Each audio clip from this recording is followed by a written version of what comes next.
Hello, hope you are studying well and in today's lecture we are going to talk about an overview, how to write an overview for writing task 1 and as you know in writing task 1 हम जो structure follow करते हैं उसमें 4 paragraphs होते हैं total और उसमें से एक है ओवरव्यू जो कि दूसरा पैराग्राफ है हमारा एंड जैसा कि आप जानते हैं introduction is all about introducing the graph you have and आज के इस लेक्चर में हम देखेंगे कि अलग अलग ग्राफ्स जो हम लिखते हैं उनमें ओवरव्यू क्या क्या रोल है और वो किस तरीके से डिफर होता है अकॉर्डिंग टू डिफरेंट ग्राफ्स और मतलब अगर आप मैप लिख रहे हैं लाइन ग्राफ लिख रहे हैं बार ग्राफ लिख रहे हैं तो इनमें से ओवरव्यू में क्या चेंजेस हो सकते हैं और कौन सी चीज़ों का आपको ध्यान रखना है हम ये सारी चीज़ें हम आज के इस लेक्चर में देखेंगे so let's get to it. सबसे पहले ओवरव्यू क्या है इसके बारे में हम देख लेते हैं। As you know overview is a paragraph of summarize details of the graph. It means it summarizes the detail that you have in your graph. जो आपके ग्राफ की डिटेल है उसको आप समराइज करते हैं ओवरव्यू में।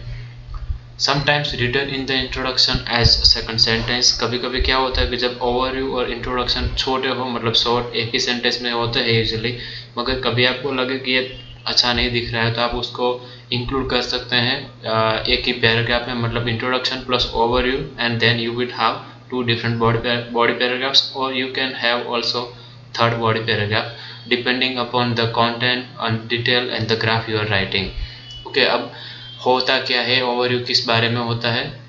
Main points with trends and comparisons if possible we try to put the main details and main points in our overview. Overview में हम उसी चीज़ों का मेंशन करते हैं, उस चीज़ों को डिस्क्राइब करते हैं जो हमारे लिए एक आप कह सकते हैं कि आइडेंटिटी की तरह होता है ग्राफ में, जो कि आप पहले ही नज़र में जो आप देखते हैं आपको पता चल जाता है, आप इजीली उसको फाइंड कर सकते हैं, स्पॉट कर सकते हैं और ऐसी डिटेल्स हम ओवरव्यू में इंक्लूड करते हैं।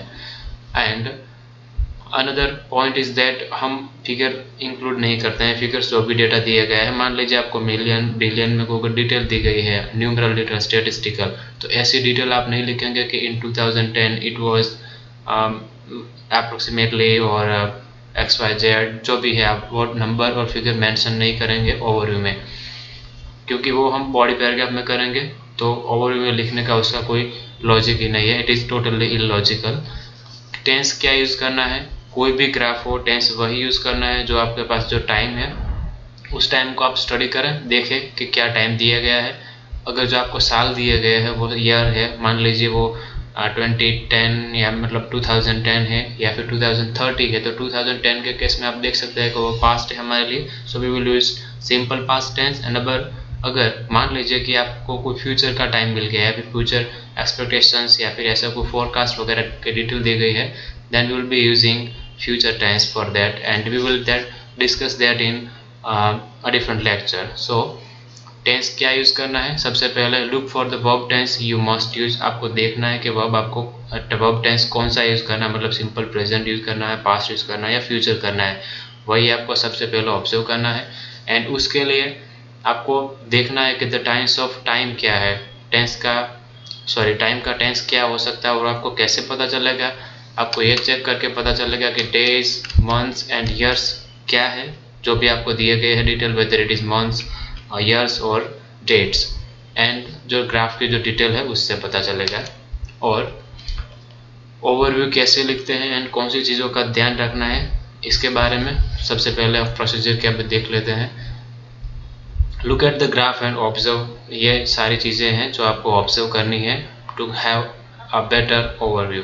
First of all what is given, क्या दिया गया है वो आपको चेक करना है। For example if the graph has the number of students, मगर अगर ग्राफ जो दिया गया है उसमें नंबर ऑफ स्टूडेंट्स हैं, मान लीजिए ऐसा हो सकता है। दूसरा केस यह है कि स्पेंडिंग दिया गया हो, मतलब जो एक्सपेंडिचर खर्च होता है उसके बारे में कभी कभी होता है ग्राफ, तो ये क्या है, क्या दिया गया है इसके लिए। यूनिट क्या है, it may be thousands, hundreds, millions और बिलियंस और it could be anything else.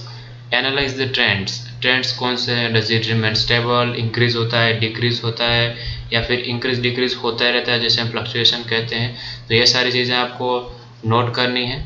Is there any highest least, fewest, most, मतलब ऐसी डिटेल जो आई कैची हो, देखते ही पता चल जाए, ऐसी चीज़ों का हम मेंशन करते हैं। ऐसे ट्रेंड को हम हमारे ओवरव्यू में लिखेंगे, ठीक है।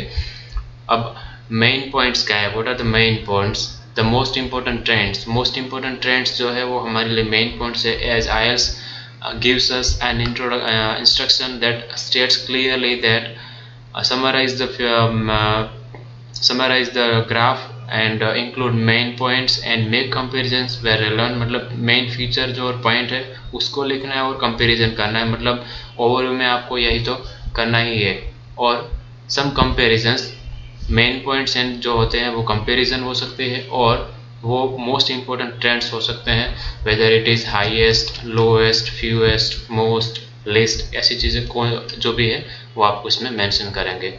अब ओवरव्यू हम कैसे लिखते हैं, यहाँ पे आप देखिए ऑन द राइट स्क्रीन, यहाँ पे है हमारे पास बार ग्राफ है और you could say column chart as it is vertical here. The chart shows the percentage of males and females who were overweight in Australia from 1980 to 2010। overweight जो mails and females थे Australia में, उसके बारे में ये graph दिया गया है। तो उसके लिए हम ओवरव्यू क्या है, हम क्या लिख सकते हैं, कौन सी डिटेल हम उसमें ऐड कर सकते हैं, उसके बारे में हम देखेंगे ओवरव्यू में।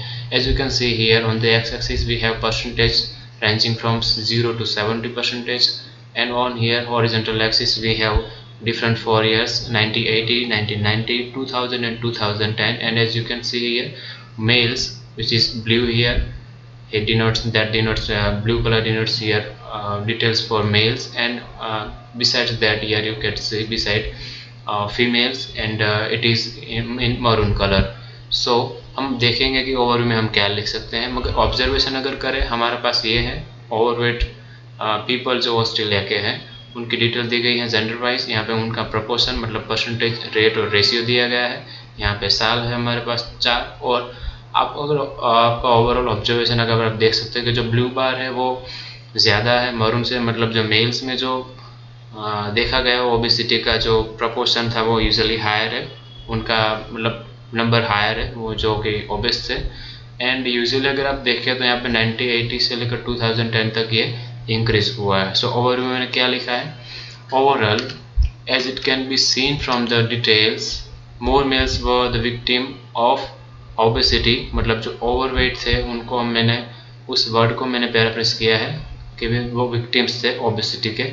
Then females in the country, Australia की जगह मैंने यहाँ पे लिखा है the country, and the ratio which is percentage, original word percentage है, मैंने रेशियो लिखा है, वॉज हाईएस्ट इन 2000। जैसे कि आप देख सकते हैं कि मेल्स के अगर आप देखें वो ज़्यादा थे ओबेस, एंड 2000 में वो सबसे ज़्यादा उनका प्रोपोर्शन था, वेदर इट इज़ मेल्स और फीमेल्स। दूसरे तरीके से हम कैसे लिख सकते हैं, it is clear from the graph that the proportion, जो कि परसेंटेज ओरिजिनल वर्ड है, proportion of obese men was higher in Australia between 1980 and 2000, and the year 2000 showed the highest rates। यहाँ पे मैंने अलग तरीके से लिखा है, अब सही है, ट्रेंड सेम है मगर मैंने पैराफ्रेज किया है। 2000 यहाँ पे देखें वहाँ पे हाईएस्ट रेट्स देखने को मिला दोनों में, मेल्स एंड फीमेल्स। एंड यहाँ पे देखिए आप जो proportion of obese man was higher in Australia between 1980 and 2000, यहाँ पे कंपेरेटिवली है, मतलब जो कंपैरिजन अगर की जाए तो मेन का प्रोपोर्शन ओवरऑल यहाँ पे थ्रू आउट द पीरियड वो हायर था, एंड 2010 में वो हाईएस्ट था। अब अगले हम ग्राफ के बारे में देखते हैं जो कि लाइन ग्राफ है। लाइन ग्राफ में किस तरीके से ओवरव्यू आप लिख सकते हैं, कुछ ज़्यादा फर्क नहीं पड़ता है, मगर डिटेल जब चेंज होती है तब कुछ फर्क पड़ सकता है, उसके बारे में भी हम डिस्कस करेंगे। नाउ लाइन जो दिया गया है लाइन ग्राफ वो है एनुअल स्पेंडिंग के बारे में है। Cell phone and residential phone services US के बारे में यहाँ पे डिटेल दी गई, US bureau of labour statistics consumer expenditure survey, मतलब ये जो सर्वे की डिटेल दी गई है उसमें उनका एनुअल एक्सपेंडिचर कितना है एक अमेरिकन के द्वारा किया गया, और वो भी एनुअल between 2001 and 2010, मतलब over a decade। So the graph shows average annual expenditures on cell phone and residential services for 2001 to 2010। अब सेल फोन क्या होता है, जो सेल फोन के सर्विसेज होते हैं मोबाइल फोन्स वो मतलब wireless, and residential services which is landline और फिक्स लाइन, तो उनके जो कॉस्ट है उसके बारे में दिया गया है।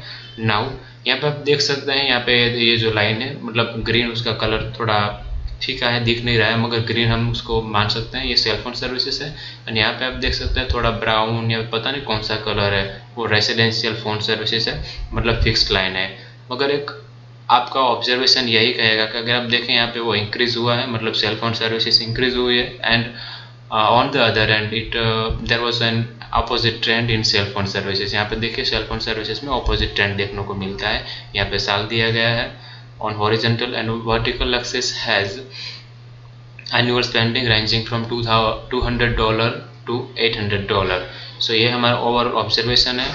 सेलफोन सर्विसेज में एक्सपेंडिचर इंक्रीज हुआ और रेजिडेंशियल सर्विसेज का डिक्रीज हुआ। एंड इंटरेस्टिंग इन आप देख सकते हैं कि 2006 अराउंड 2006 में वो ऑलमोस्ट सेम थे दोनों ही, मतलब वो क्रॉस ओवर था।